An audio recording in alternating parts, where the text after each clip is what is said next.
Emerging from the vibrant chaos of the 1960s Los Angeles, a city brimming with young people seeking change and a new way of life, came The Doors. This band, led by the poet turned rock star Jim Morrison, mixed rebellious lyrics with a sound that was both dark and dreamy. The Doors weren't just a band, they were a cultural phenomenon. Our story starts in the 1960s in sunny Southern California. Jim Morrison, a young poet who loved to challenge the rules, was drawn to the free-spirited atmosphere of Venice Beach. He had just finished film school at UCLA, and his head was full of ideas and desire to push boundaries. Not far away, Ray Manzarek, a skilled keyboardist with a love for jazz and blues, was also exploring the music scene in Los Angeles. He had recently moved to Chicago and joined his brother's band, Rick and the Ravens, playing at local clubs. One day in July 1965, Jim and Ray met on Venice Beach. They recognized each other from film school and started talking about music, poetry, and the excitement of the unknown. "Let's swim to the moon, let's climb through the tide," Jim sang, sharing lines from a poem he had written. Ray was immediately impressed. He saw something special in Jim, a raw energy and a voice that could speak to a generation hungry for change. They decided to form a band, a way to combine Jim's powerful words with Ray's musical talent. Jim joined Rick and the Ravens as the lead singer, but he wasn't sure he wanted to be a frontman. Still, he brought a new energy to the band, which had mostly played surf rock before. They even recorded a 6-song demo at World Pacific Studios, but it didn't get much attention. Rick and Jim Manzarek quit the band, stating they felt it was going nowhere fast. If only they knew, if only they knew. But even with their departure, the story of the Doors was far from over. Around this time, drummer John Densmore, a jazz enthusiast with a knack for complex rhythms, joined the group. With Densmore solidifying the rhythm section, they needed a guitarist. That's when guitarist Robbie Krieger, who brought his unique flamenco-influenced style, came on board. With their unique blend of musical styles and Jim's growing confidence as a singer, they decided to call themselves The Doors, a name inspired by Aldous Huxley's book, The Doors of Perception. This name reflected their desire to explore new ideas and experiences through their music. The Doors were now complete, ready to make their mark on the world. By 1966, the Doors had perfected their sound, their music a potent mix of bluesy rock, psychedelic jams, and Morrison's poetic lyrics. They secured a residency at the Whisky, a popular club where many famous rock bands got their start. Their electrifying performances, fueled by Morrison's unpredictable stage presence and the band's raw energy, quickly drew crowds and caught the attention of music industry insiders. Jack Holzman, president of Elektra Records, was among those captivated by the Doors' unique sound. He saw the potential in their music and signed the Doors to Elektra Records, a decision that would change music history. In late August 1966, the Doors entered Sunset Sound Studios to record their debut album. It took them just 6 days to lay down the tracks that would become a rock and roll landmark. The resulting self-titled album, released in January 1967, was a masterpiece that blended blues, rock, and psychedelia, and jazz into a dark and poetic tapestry. The album's opening track, Break On Through to the Other Side, with its driving beat and Morrison's defiant vocals, became an anthem for a generation yearning for freedom and self-expression. Try to run, try to hide, break on through to the other side, break on through. But it was the second single, Light My Fire, that launched the Doors to superstardom. The song's hypnotic organ riff, Robbie Krieger's fiery guitar solo, and Morrison's mesmerizing vocals created an irresistible blend of rock and roll energy and psychedelic exploration. Time to hesitate is through, no time to wallow in the mire. China, we can only live. Light My Fire topped the charts, becoming a defining song of the 1960s and solidifying the Doors' place in the music history. Their sudden rise to fame brought with it a wave of media attention, sold out concerts and appearances on national television. But it also brought controversy. Jim Morrison's unpredictable behavior, his provocative lyrics, and his clashes with authority pushed the boundaries of acceptable rock star conduct, making the Doors a target for both praise and criticism. The Doors' debut album had given them success, but they were far from finished. In 1967, they released their second studio album, Strange Days, a psychedelic masterpiece that further cemented their status as a rock and roll revolutionaries. The album's haunting melodies, cryptic lyrics, and experimental soundscapes explore the darker side of the human psyche, touching on themes of alienation, social unrest, and the search for meaning in a rapidly changing world. Always eager to push boundaries, the band incorporated new technology into their sound, utilizing the Moog synthesizer on the title track to create an eerie and otherworldly atmosphere. Songs like People Are Strange, People are strange when you're a stranger, faces look ugly, and Love Me Two Times became instant classics. love me 2 times and gone away. The Doors' live performance became legendary, their concerts a fusion of music, poetry, and theatrical spectacle. Jim Morrison, with its charismatic stage presence and unpredictable antics, captivated audience, transforming each show into an unforgettable experience. The band's raw energy and improvisational jams, fueled by their musical chemistry and Morrison's raw emotion, created an atmosphere of both excitement and danger. This wild energy sometimes led to unexpected consequences, as it did in one night in December 1967 at the New Haven Arena. Before the show, Morrison got into an altercation with a police officer backstage and was maced. Despite the incident, the Doors took the stage, but Morrison, fueled by anger and alcohol, launched into a profanity-laced tirade against the police, ultimately getting arrested on stage. This marked the first time a rock star had been arrested during a live performance, solidifying the Doors' reputation as rebels who defied authority. In 1968, the Doors reached the pinnacle of their commercial success with Waiting for the Sun.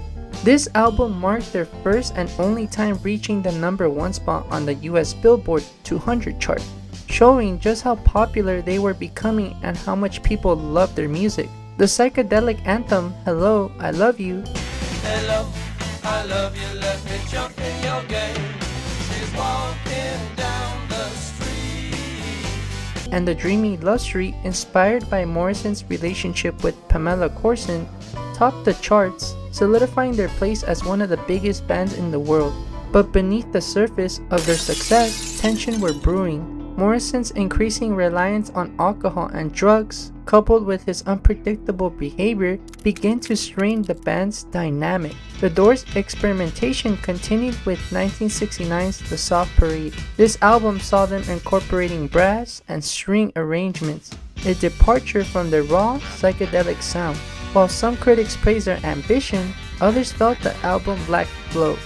The recording process was filled with tension, as Morrison's erratic behavior and creative clashes with the band became more frequent. Despite these challenges, The Soft Parade produced hits like Touch Me, Come on, come on, come on, now touch me, babe. Can't you see that I am not afraid? and Wishful Sinful.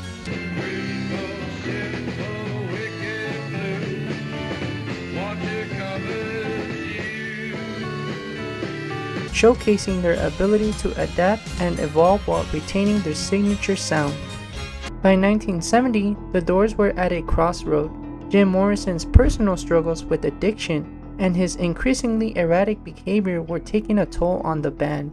Despite the internal turmoil, they channeled their creative energy into their fifth studio album, Morrison Hotel.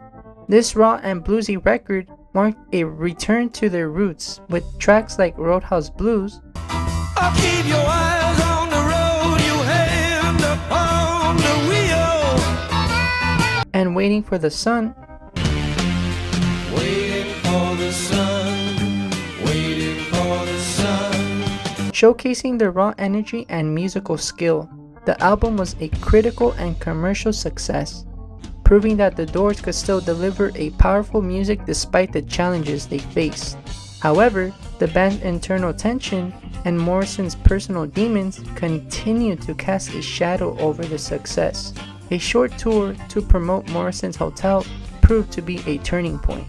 2 concerts were held in Dallas on December 11, followed by the Doors' last public performance with Morrison at the Warehouse in New Orleans on December 12, 1970. During this final show, Morrison had a breakdown on stage, slamming the microphone repeatedly onto the floor until it was destroyed, then sitting down and refusing to perform for the rest of the set. After this incident, the band members agreed to stop performing live, sensing that Morrison was ready to retire from the stage. They shifted their focus to the studio, where they began working on their next album, LA Woman. During a recording session, a heated argument erupted between Morrison and the producer Paul Rothchild. Rothchild, frustrated with Morrison's unpredictable behavior and lack of focus, walked out of the studio, leaving the band to finish the album with engineer Bruce Botnick. Despite the turmoil, LA Woman proved to be a success, a raw and soulful exploration of love, loss, and the dark side of Los Angeles. The album's title track, LA woman, Sunday afternoon, drive through your suburbs into your blue. and the iconic Riders on the Storm, Riders on the storm, into this house we're born. showcase Morrison's poetic lyricism and the band's ability to create atmospheric and evocative music. Seeking a change of scenery and some time away from the pressure of fame, Morrison left Los Angeles for Paris in March 1971, hoping to reconnect with his poetry and find some inner peace. Tragically, his escape was short-lived. On July 3, 1971, Jim Morrison was found dead in his Paris apartment bathtub at the age of 27. The official cause of death was listed as heart failure, but the circumstances surrounding his passing remained shrouded in mystery. The remaining members of the Doors were devastated by Morrison's death, but they were determined to honor his legacy. They continued to record and perform, releasing 2 more albums, Other Voices in 1971 and Full Circle in 1972, with Ray Manzarek and Robbie Krieger sharing vocal duties. While these albums showcased their musical talent and resilience, they lacked the magic and charisma that Morrison brought to the Doors. In 1973, the band officially disbanded. The Doors were more than just a band, they were a cultural phenomenon. Jim Morrison, the Lizard King, became an icon of rebellion and poetry. His voice echoing the desires of a generation yearning for freedom, their concerts were legendary, a raw blend of musical brilliance and theatrical spectacle. Even after Morrison's tragic death, their music continued to resonate. In 1978, An American Prayer was released, a moving mix of Morrison's poetry and the Doors' music, a final reminder of their unique creative work. The Doors' flame burned bright but briefly, leaving behind a legacy that continues to inspire and intrigue. Their music, a fusion of blues, rock, and psychedelia, and poetry, captured the spirits of a generation yearning for freedom and self-expression. Though their time together was cut short by Jim Morrison's ultimately death in 1971, their impact on music and culture is undeniable. In the decades following their disbandment, the Doors' music continued to resonate with fans, but it was the release of Oliver Stone's 1991 film, The Doors, that reignited a global fascination with the band.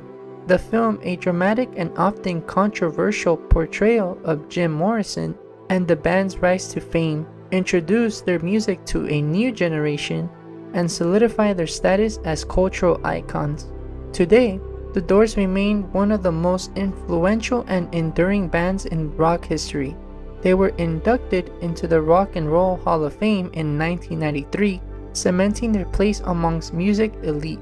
While keyboardist Ray Manzarek sadly passed away in 2013, guitarist Robbie Krieger and drummer John Densmore continue to perform and keep the spirit of the Doors alive. Their music continues to inspire and challenge.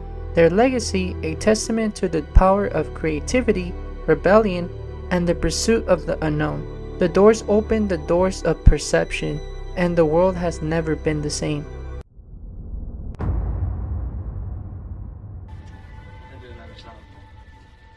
Did you play the piano? No, I play guitar and sing. On film? How's that for a shit-eating grin?